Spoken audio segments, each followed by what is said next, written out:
Go. There we go, recording in progress. So welcome everybody tonight. My name is Terry Moore and I am privileged to be the Executive Director for Sooke Fine Arts Society and responsible for putting, with my team here, putting on the Sooke Fine Arts Show this year in its second year as a virtual fine art show, and hopefully, sorry to say it, but hopefully the last. We want to get back into in-person art and seeing people coming from everywhere, able to come in and view the artworks, but more importantly for us, get to see people that are viewing the artwork. So it's really quite a lovely thing. Before we get going too far, I'd like to respectfully acknowledge the Sooke First Nation on whose land we gather in celebration of the arts and for which we are very grateful. So I mentioned to everybody that I will be muting everyone except for Craig and myself. We will have the opportunity at the end of the presentation to ask some questions, but if you do have questions in between, please use the chat box and I'll try and convey them on to Craig as we go on through the recording session. So let me get to my notes here, excuse me. So it's my privilege to introduce to you tonight Craig Harris. Craig has a Bachelor of Arts in Fine Arts, graduating from the University of Victoria in 1977. He's a past member of the Victoria Camera Club and a creative special interest group, and he is currently a Sooke resident, and we're happy to have him here. I don't know if you can hear that noise out there, because do you hear a booming sort of a noise? Okay, good. Somebody outside has got a big boombox thing going on in their car. That's how it works in presentations. Do you see anything, Jen? They seem to be gone now. They've moved along. So my apologies. So back to Craig. Working in architecture has taught him that constraints drive solutions through innovation and invention. And as a photographic artist, his focus is on visual impact via his love of color. So his medium moved from film to digital photography in 2007, and maybe he'll tell us a little bit about why that is. And he now uses tools like Photoshop Elements and Nik and Filter Forge to find the artistic merit by embracing the lossy quality of JPEG files. So Craig's visually exceptional results prove that Photoshop Elements can indeed turn caterpillars into butterflies. So Craig, at that, I'll turn it over to you and let me know when you would like me to get things started on my end. I will do so. Thank you very much, Terry. Hello, everyone. Welcome to my time on the podium. I get the microphone. We'll talk about, I've been asked to speak today, and I volunteered at the same time, to speak about my method and my techniques. I work primarily now in digital photography, but I've worked with photography for a very long time. Started when I was about 14 or 15. Now in 2007, as Terry referenced, my wife and I had the opportunity to travel to Europe after a conference in Toronto, and the world of digital photography had happened. So I did some questioning, and one of my workmates gave me some advice on what to pick up as far as cameras were concerned. So I bought a little point and shoot Nikon P5000, and a lot of the images that we'll be looking at, there are about 22 or 3 images. They're kind of before and afters, which is the butterfly caterpillar thing, the caterpillar first, then the butterfly. Now, my primary drive has been budgetary because, you know, my photographic peers can invest in $12,000 cameras. Well, I can invest in a $300 camera. So in doing so, I asked the question, can I create results photographically and graphically and artistically with the lowest cost software? So my task I set myself as a hobby to age into, if you will, when I retired, was to study the ability of Photoshop Elements, which is $100 a pop, to actually do something. And I started out with version 6. It happened to be embedded in a computer that I bought from Best Buy. And I found it by accident after we got back from Europe in 2007. And it just took off. I buried myself for about 8 weeks learning the original commands. So you will see this process unfold. So my question to myself was, can my budget support the kind of quality of work that you see from high-end photographers, not necessarily artists, because most of my photographic experience was record photography and architectural photography. And so Photoshop Elements was price point, and away I went. Now, it's also important to understand that I turned around 180 degrees from what professional photographers are doing. And rather than work with RAW, I worked with JPEG. And rather than sort of turn my back on the lossy quality of JPEG, I asked the question, can a lossy quality of JPEG files actually work to advantage? And I believe I proved that it can. So you will see that here. And I also want to be a resource for anyone who thinks that they have to invest thousands and thousands and thousands of dollars in order to create good work. I'm actually working in favor of a more democratic expression, artistic expression. So let's take a look, Terry, at the first image. And this was where I started. If you can put that up on the screen. And I bought a scanner. What is it? It's an Epson V600. It was about $150. There we go. Hang on 1 second here. Yeah. How's that? Okay, we've got the banner page. All right. How's that? I'm still on. There we go. I have thousands of slides and negatives from my years in art school and working. And this is a photograph of a works yard in New Westminster that I took while walking across a bridge. Now, I have lost the scanned file, but it looked very close to this. So I thought what I'd do with that scanned file, because it's about 800 pixels by 800 pixels, could I create something that I could print 30, 20 inches by 30 or 40 inches? And I started this way by taking the color out and emphasizing the black and white and getting the image to look nitty and gritty. And I brought it off. I really appreciate this. I was asked to show this over on the Lower Mainland. So let's go to the next image. This is what I turned it into. And as luck would have it, the artist in residence for Venice, who had actually moved back to Vancouver and was working off Bowen Island, saw this one day with a photographer friend of mine, and she praised it. And that was where I really gained a lot of confidence to keep going. And I was actually able to get this printed, funnily enough, in Hawaii. And it turned out beautifully. The method for doing this was just to play with the sliders, to find the color and emphasize them, because you can pump and pump and pump the colors in. And then I modified it using some of the commands I like to use in the filters. So you're finding that I'm using glass block, but not excessively. My method was to explore these effects and then use my sort of judgment as to sort of what's effective visually. And this was my first success. I didn't record what I'd done to it because I didn't know I could do this. So my personal ethic on this was, can I make it, can I reach the fine arts side? And I learned along the way that art and photography have social and cultural baggage.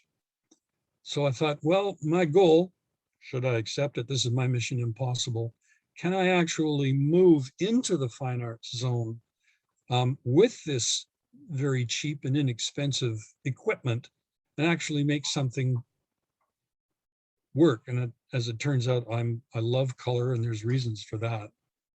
So once, and this again is a sort of goal and a guideline for me, if I can gain the skill set necessary to create this kind of work, then it has its own power to transcend some of the barriers. And I run into resistance from photographers in particular who say, oh, well, you haven't recorded your f-stops and your exposure and blah, blah, blah, plus, well, you're right, I haven't, because I didn't know it would do this, and nobody ever showed me it could do this. And I went looking and there wasn't anything. So I obviously turned around and went the wrong way.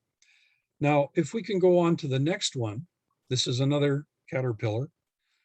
This was that same trip that I spoke about where I got the first camera, the P5000 point and shoot, 10 megapixels. And this is the Arno River in Florence. And it's a nice photograph, but it's not the sort of thing you'd want to see on a gallery wall. So I thought, well, this would be my first foray. Let's try playing with this. Knowing that there's a limited ability, a limited authority to manipulate digital information, but the combinations of commands and filters is, well, I'd have to ask my friend Burton to give me the maths on that. So let's go to the next picture. And this is how it turned out. It's rich. It's on my screen, it doesn't look like much, but on my big screen, it looks much better. It looks like it's been done with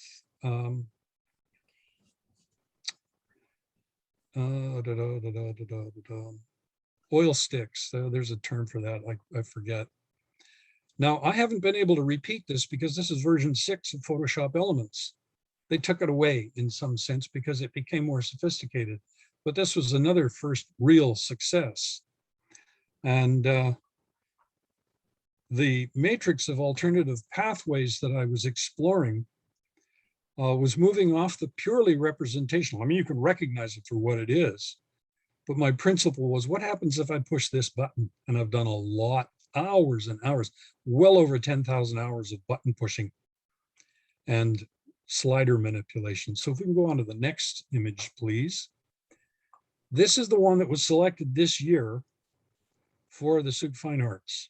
And this is a moonrise over Willows Elementary in Cordova, or in Oak Bay. I went up on the roof of our condo and snapped a number of shots. The moonrises were spectacular. Now, the thing about digital photography, it's like sumi painting, oil or ink painting on rice paper. You can make an incredible number of images and just save them. They don't take up a lot of space. And you can just keep going and going until you find something you like. So, and some of these have taken years because I haven't learned as much right off the bat. I learned and learned as I've gone, and then I go back over the images and go, okay, what happens if I do this? And then move on to the next slide, please. So by applying a handful of sort of, well, in fact, no, this one was just simply the one that improves the image. Smart Fix. I punched that and went, okay, this is looking good. You may be able to see diagonally across the moon, there's actually a power line there. So, well, it'd be nice if I could get rid of that. So I kept going. Next slide, please. And I began to develop the texture. And I learned at this point that by using the textures, if I used very subtle image manipulations and did, say, out of a scale of 10, 0.2 or 0.6, I got a different textural than if I used the whole thing. And that's what happened here. I reapplied and reapplied and reapplied. And if we go on to this next image, this is the one that was accepted for this year's exhibition. And this one is actually one of my first attempts at a double exposure. I took the image itself and I double exposed it. It made the colors richer. And okay, this is a discovery. I did some more work on the application of the texture. The stars that were in the image blend into the background. The clouds around it, oh, there's a face. There's a man in the moon. He's wearing sunglasses and he's got a cord around his neck, and that cord around his head, sorry, is actually the power line, but it disappears unless you know where to look for it. So now we'll go on to the next image. This is that same trip to Europe, I think. Yeah, Siena. It's a ceramic shop in Siena. And in and of itself, this image is lovely. It's a snapshot. It's a keepsake. It's interesting as far as the, the choice of subject matter is concerned. I really like ceramics and pottery, but it's not the sort of thing that I would ask a gallery to put on the walls. So now, though, I can tell you that I am learning more as I've explored. I've observed what takes place and developed all of, the different commands that I like to work with, knowing that I can create different images. So this one pushes the thing to a much more extreme point, because by now, with the time that's going on, next slide, please. This is what happens. And I begin to create things like tapestries. But this one has people sitting around in a circle. So in a sense, it's like the yantras you'll see on the walls in Buddhist temples. But at the same time, it has a fabric quality because we try and identify what we can relate to. And this image is, almost unrecognizable from the previous image. But what I do in this case is I take a segment of the image, I copy it, and I reflect it, and then I reflect the double reflection into another double reflection. So you're seeing a quadrant reflected and then reflected on itself to create this bullseye artistic effect. And it's again experimentation, sort of building that experience. Now, if we can go on to the next. This is a journey I took with a photographic friend, Vladimir Kostka, highly qualified and very talented photographer. We went out to Botanical Beach together. And this is one of the lagoons. Again, this is the caterpillar. It doesn't present all that well. It's not too bad, but it doesn't seem to have an awful lot going for it for me personally. So I took this one and I became more of a free spirit. If you look at the rock image on the left that's sitting with its chin resting in the water, it has a kind of leonine quality. And then the wall behind, there's what is potentially a number of characters standing in a row, holding the forest up and exposing themselves underneath the forest cover. Next slide, please. And this is what I turned it into. And what I decided to do with the ability to, what's the command? Distort. Now I'm playing with distortions and color intensity and pushing and pushing and getting a deeper green. I'm not sure how it's displaying on your screen, but the pool itself becomes deeper and greener and more embracing, and the colors are pushed, but also the mask images in the rock wall behind are pushed to try and bring them forward in the image. And I'm just going to go back a moment here to say that the original slide that I showed of the train that I scanned, it's 800 millimeters square. And one of my goals this is from my experience in art school, make big, make large. Can I create something from a slide scan that's 6 feet by 6 feet using budget tools? So this is part of that outcome. I don't think I've got quite that large because it's rather expensive to print and produce those, but I've been fairly successful doing that. And what that does is it takes it from 800 square millimeters to 1,000,000 square meters and millimeters and beyond. And it can do that, I found out. And that's because of JPEG's lossy quality. The more you play around with it, the more data you actually add.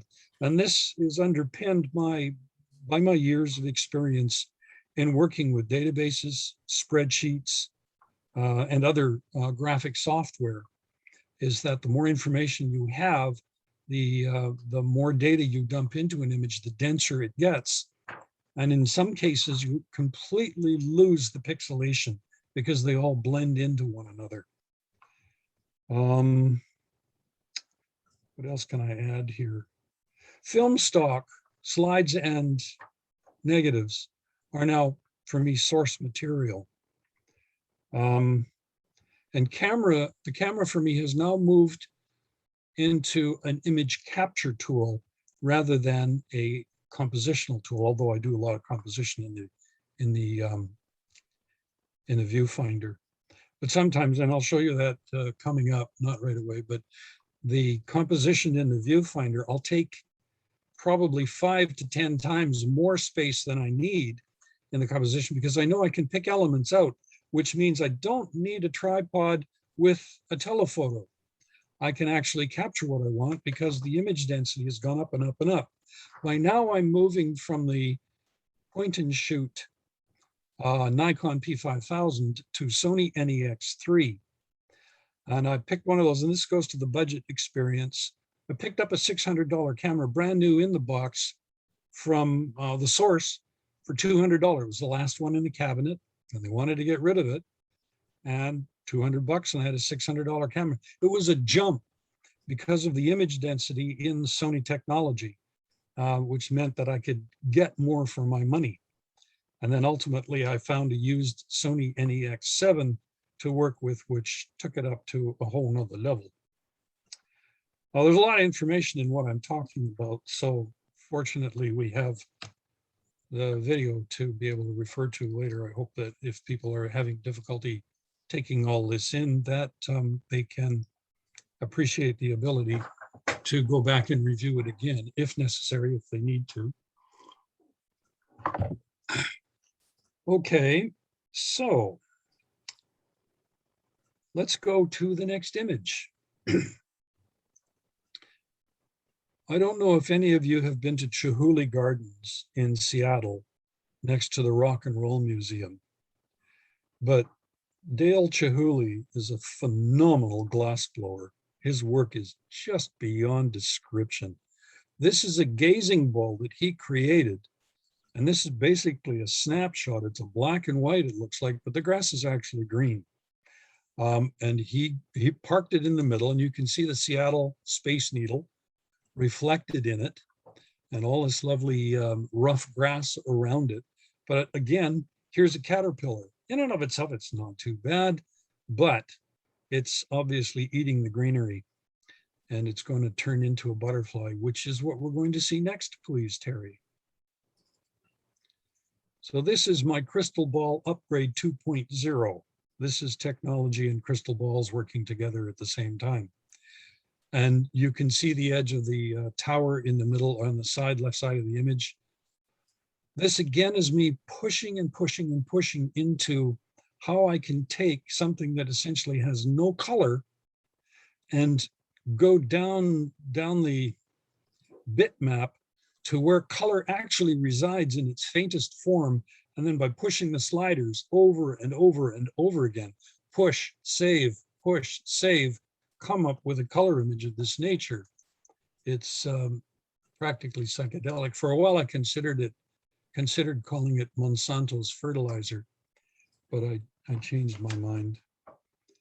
And now I think the point I want to make is that there's a certain independence that I'm experiencing from the constraints of the low-cost software and the cost of the equipment that I'm working with. Because I found the NEX7, which is like $1,500 worth of equipment, for 400 bucks. And okay, this is my Scottish blood coming to the fore. I'm not named Craig for no reason. Okay. And this freedom is based on the inherent ability of the software to actually do this. Photographers ordinarily wouldn't explore this, but because I have a visual arts background that has given me exposure to paint and printmaking and all that sort of thing, I thought, well, maybe it's possible to make it look like a painting, and I have fooled a couple of people. They may not be direct representations of reality, but they are produced using digital photographic software, which most people don't expect you can do. Now, if we could go on to the next slide. This is Haleakala on Maui. It's a lava flow, and that's a chunk of wood has been burnt to a crisp. And I snapped this, again, image capture, because of the texture and because of the detail and because it was really bland. But I thought, why not? Let's see what it can do. So I picked it out of the many thousands of images I have and started playing with it. So if we can go to the next image. As you saw before, I'd like to do reflections, and this one has a nice mandala-like quality, but it's still pretty bland looking. I've tried to make it look a bit more interesting by creating this bullseye type of image. But it's becoming more of an abstraction than most of the photographs that are out there. And I hold inside my understanding of photography, all photographs are abstract representations. Every photograph you take is an abstraction of reality, and it is affected by the matrix of your equipment and your software. So that's a kind of a foundational reality that I've emerged with in my understanding. And in reading Ansel Adams, I understand, he was an absolutely brilliant landscape photographer. He basically stated, the quality of my work depends on the state of my mind. And in so doing, you understand that he's actually managing his consciousness. I'm kind of digressing a little bit here, but what I'm trying to express is that through this process of adaptation, I've come to a creative point where you get the eureka, and when it shows up on screen, you go, wow. And the next one is an indication of that. And this one I call ceramic lava. If you look at this one close up, it's a little difficult to do on this screen.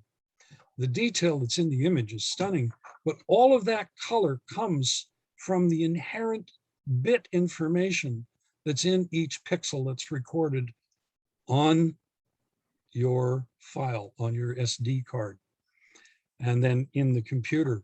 And digging down into these images finds those colors. I haven't done paint bucketing or anything like that. I've just pushed the color sliders until I get this.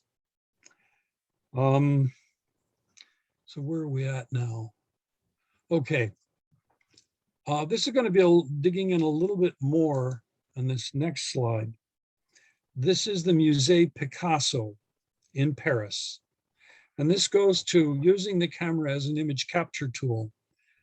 The image itself is dull, but I looked at the reflection on the pull-down window blind.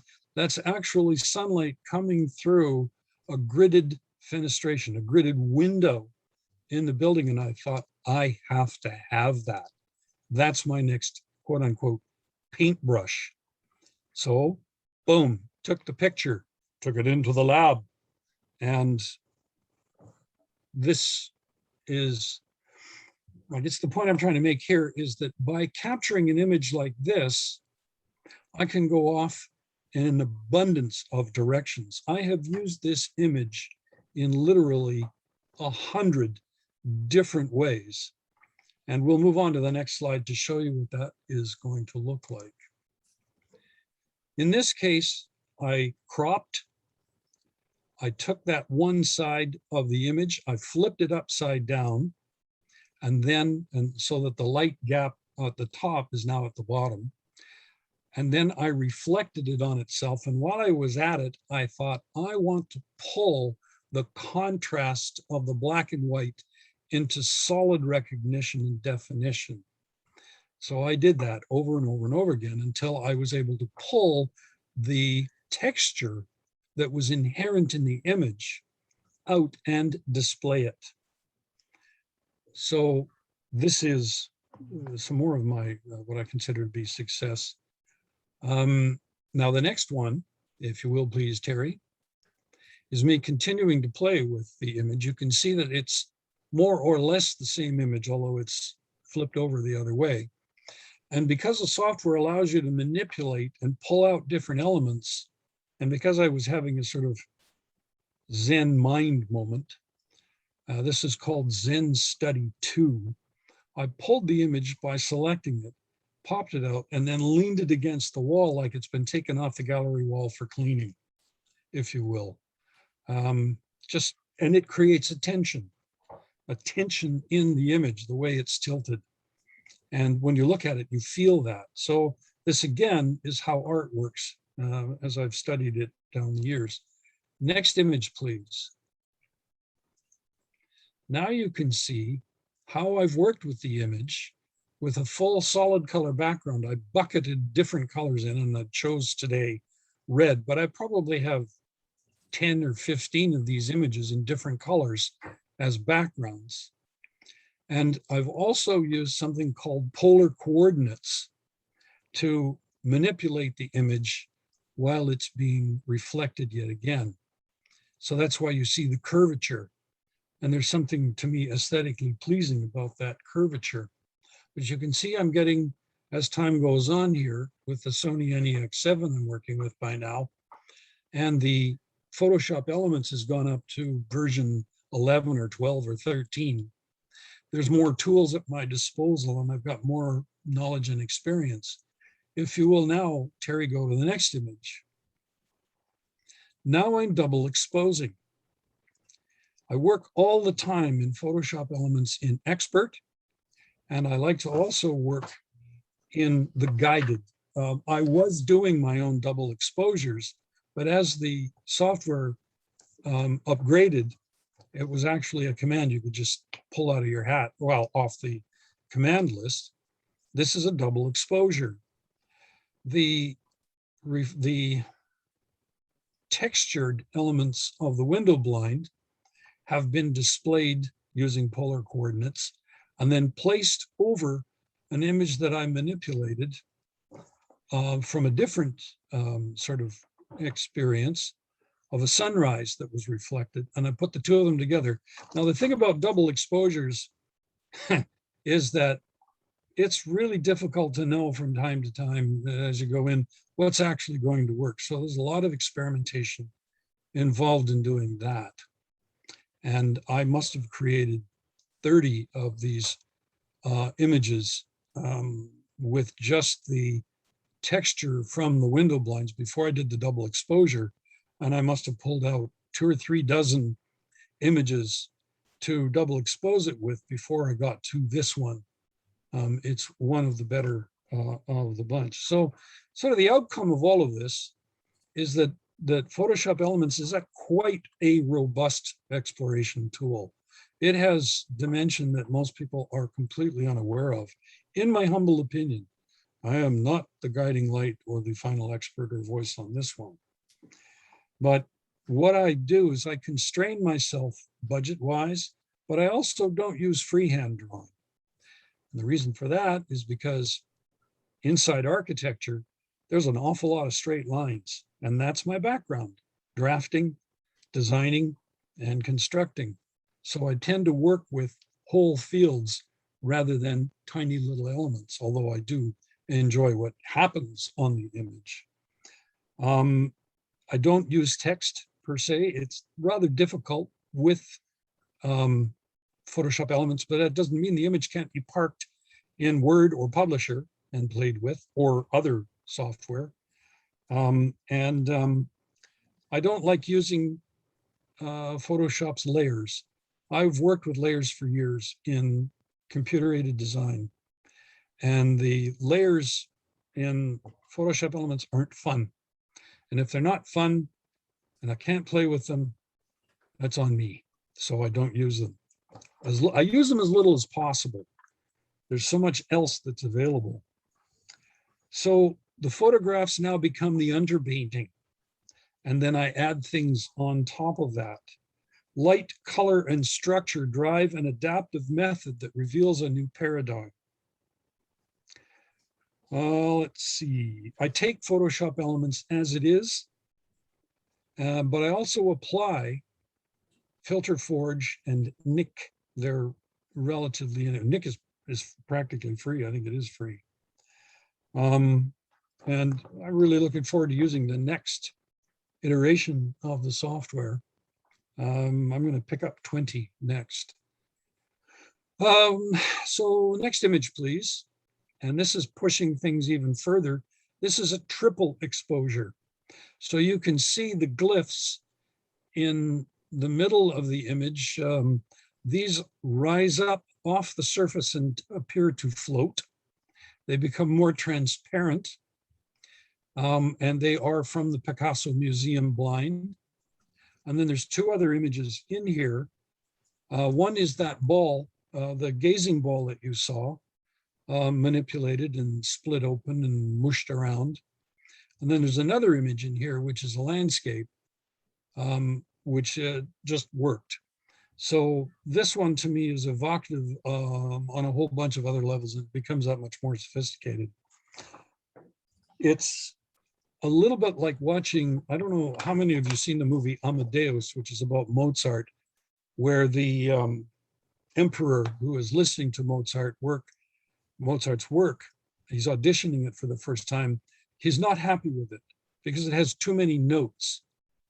Well, that's because as we are shown new things, we're forced to experience them on a different level, and our brains, that crystalline matrix of neurons, are forced to expand their appreciation and their ability to perceive these things, and that takes time. Impressionist art was that way. The Impressionists actually had to take on a completely separate studio to display their works because the salon, oh yeah, that's not okay. So I find I'm running into some prejudice from time to time. If that creeps into this conversation, well, so be it. Now, we're getting down to the final sort of 15 minutes, and I have a couple of sort of final things to say. Most of the commands that I use, I've made a list here. I rotate, I resize. I've already told you I work in expert and guided. In enhance, in the drop-down menus, I primarily work with auto smart fix, auto smart tone, auto levels, auto contrast, haze removal, color, shake, and sharpen. I don't have to work with red eye because I don't like taking pictures of people, more or less. And then the adjustments that are in that same area, color, lighting. I do dive into black and white. Sometimes I work with so some of the other things. And in the filters, my go-tos are in the adjustments, artistic, blur, brush strokes, distort, big favorite of mine. Noise and pixelate, I don't use as much. Render, I like to use sort of a scale of 1 out of 3. I use it number 2. Sketch, I don't tend to use, although I have. Stylized is a 2. Texture is a 3. And then Filter Forge and Nik.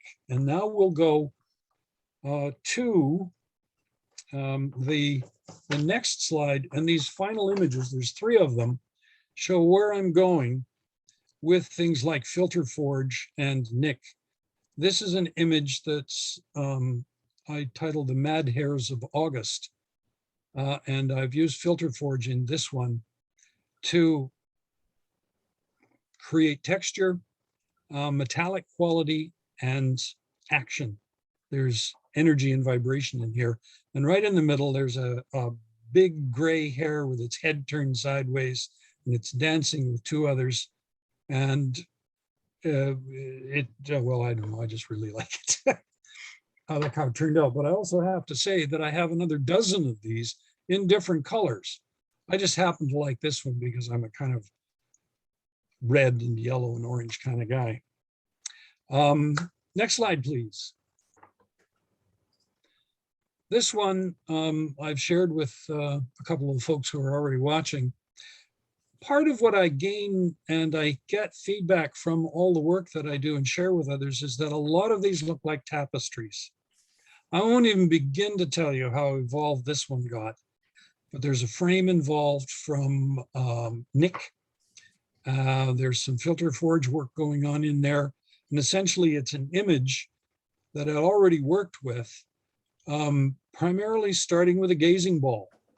So all of these images that I create, they also become tools, brushes, images, sub-paintings, or underpaintings that I then work and manipulate and massage to create images like this.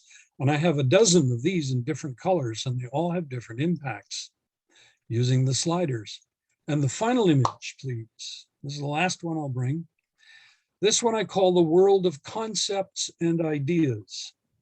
This is the Chihuly Museum. It's been turned 90 degrees. It's a reflection in the glass floor, a black glass floor, but I've also reflected it myself. These are blown glass sculptures that Dale Chihuly has created. And I can't tell you enough about how amazing this guy's work is.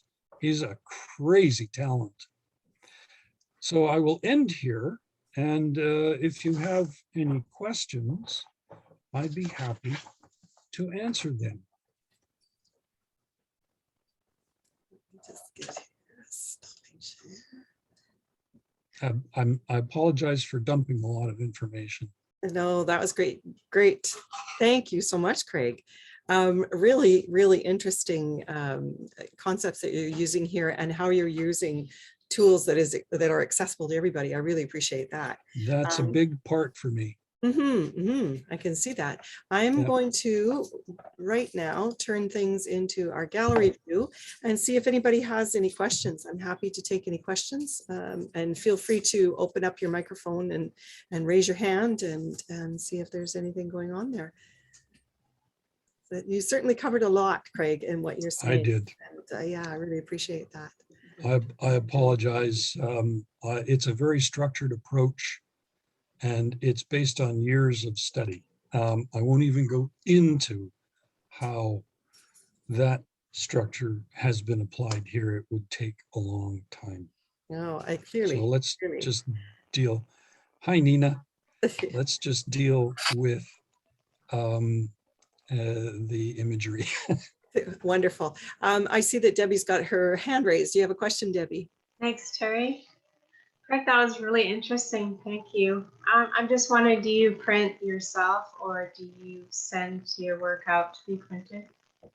I have a P1900 Epson photo printer that will print up to 13 by 19.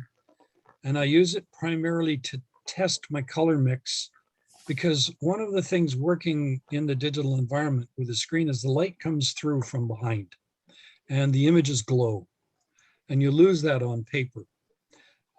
As you move into film like plastics and nylon and silk, there's more of a glowy quality. So what I try and do is I baseline everything on my printer here with the standard flat white gallery paper. I've been able to find the $100 a package paper on discount from places like Shoppers Drug Mart for like 30 bucks. Ooh, okay, they don't want it, but I can use it. And yes, then I go out to print, and my printer of choice in Victoria is Printworks, and Terry, I forget his last name, Zlot. I really like working with him. I showed him my work 10 years ago before he changed his office, like his studio, and he was blown away. He said, I've never seen anything like this before. And now he is located in a highly accessible area rather than the fringe, because he's been successful and he loves working with me because he understands what I'm doing. And he helps me with my choices of paper and medium. The one I did last year for Sooke Fine Arts, I actually printed on metallic paper, and it really punched it up and made it more reflective. It gave the colors more brightness and depth, which I was pleased with. So does that answer your question? Yeah, thank you. That does. Okay. Wonderful. Does anybody else have any questions? Oh, I see Nancy. Nancy. Does. Go ahead, Nancy. You can unmute yourself. That's fine. There we go. Okay. I enjoyed your presentation. It's very interesting. You say you don't use the layers in Photoshop very much, but in, I guess, one of the photos near the end, or a lot of the photos look like they have been layered. What I do is double exposure and triple exposure. I do, sorry? In Photoshop? Yes. I don't actually work directly with layers. What I have done before, okay, so I started with version 6 and I'm now up to version 18. And every time they upgrade it, and that's since 2007, they add a little bit and add a little bit. So I was for a while actually creating my own technique, like a script.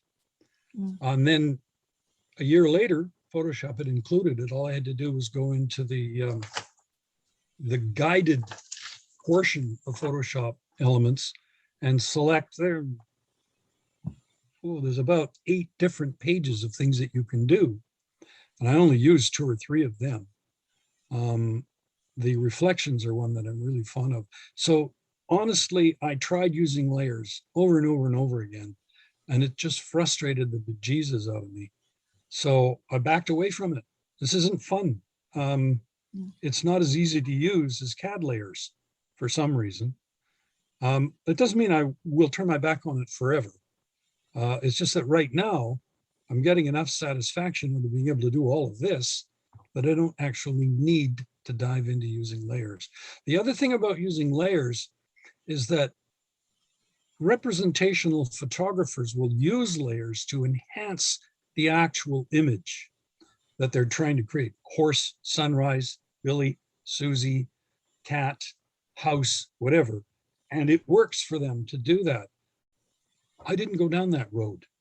I went down the road of what happens if I pour oil paint into water paint or latex, because I learned some of that in art school. What happens if I put dish liquid into acrylic paint and pour it on bare canvas?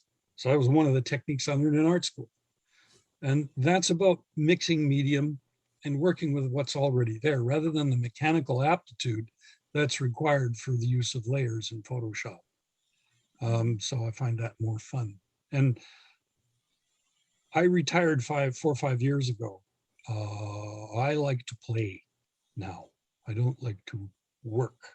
So for me, this is play. This is playing, getting all the crayons out and putting them on the table and melting a few of them and you name it. So there you go. That's my long-winded response Thank you. to your question.